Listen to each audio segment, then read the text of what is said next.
ગરમીમાં જો કંઈક ઠંડુ અને રિફ્રેશિંગ પીવાનું મન થાય તો આ જલજીરાને એકવાર બનાવીને જરૂર ટ્રાય કરજો. મિનિટોમાં બની જાય છે અને પીતા જ મૂડ ફ્રેશ થઈ જાય છે. તો નમસ્તે મિત્રો, ઝેસ્ટી રેસિપીસમાં તમારું સ્વાગત છે. આજે આપણે બનાવીશું એક જ સામગ્રીમાંથી બે પ્રકારના જલજીરા, એક મસાલા જલજીરા અને બીજું સ્વીટ જલજીરા. તો ચાલો બનાવવાનું શરૂ કરીએ. તો સૌપ્રથમ જલજીરાનો મસાલો તૈયાર કરી લેશું. તેના માટે પેનમાં એક મોટી ચમચી આખું જીરું લેશું અને અડધી ચમચી મરી ઉમેરી તેને શેકી લેશું. જીરું અને મરી શેકાઈ જાય એટલે તેને મિક્સર જારમાં નાખીશું. તમે આ જ માપથી મસાલો વધારે બનાવીને સ્ટોર પણ કરી શકો છો, એટલે આ માપને લખીને રાખજો જેથી મસાલો એકદમ પરફેક્ટ બને.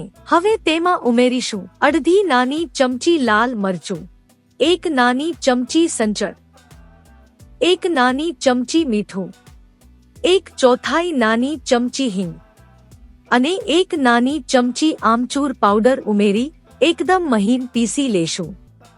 હવે બીજા જારમાં એક બાઉલ લીલા ધાણા અને એક બાઉલ ફોદીનાના પાન નાખીશું અને જે તૈયાર કરેલો મસાલો છે તે 2 ચમચી ઉમેરીશું. અડધા લીંબુનો રસ નીચોવીશું અને થોડું ઠંડુ પાણી ઉમેરી જ્યુસર અથવા મિક્સરમાં પીસી લેશું. તો સિરપ તૈયાર છે. તો ગ્લાસમાં અડધું સિરપ નાખી તેમાં ઠંડુ પાણી ઉમેરીશું અને જો ગમે તો આઈસ ક્યુબ્સ પણ નાખી શકો છો. તો તૈયાર છે ટેસ્ટી મસાલા જલજીરા.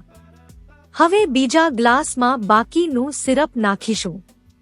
તેમાં એક મોટી ચમચી મિશ્રી પાવડર ઉમેરીશું અને ઠંડુ પાણી ઉમેરી સારી રીતે મિક્સ કરી લેશું.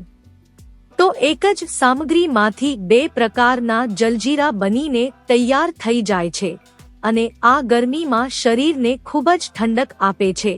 તો જ્યારે પણ મન થાય ત્યારે તરત જ બનાવીને પી શકાય છે. તો તમે પણ ગરમીમાં આ જલજીરાને બનાવીને પીવાની મજા લ્યો, એકદમ ઠંડક અનુભવશો. તો ચાલો મિત્રો, ફરી મળીશું એક નવી રેસિપી સાથે ઝેસ્ટી રેસિપીસમાં.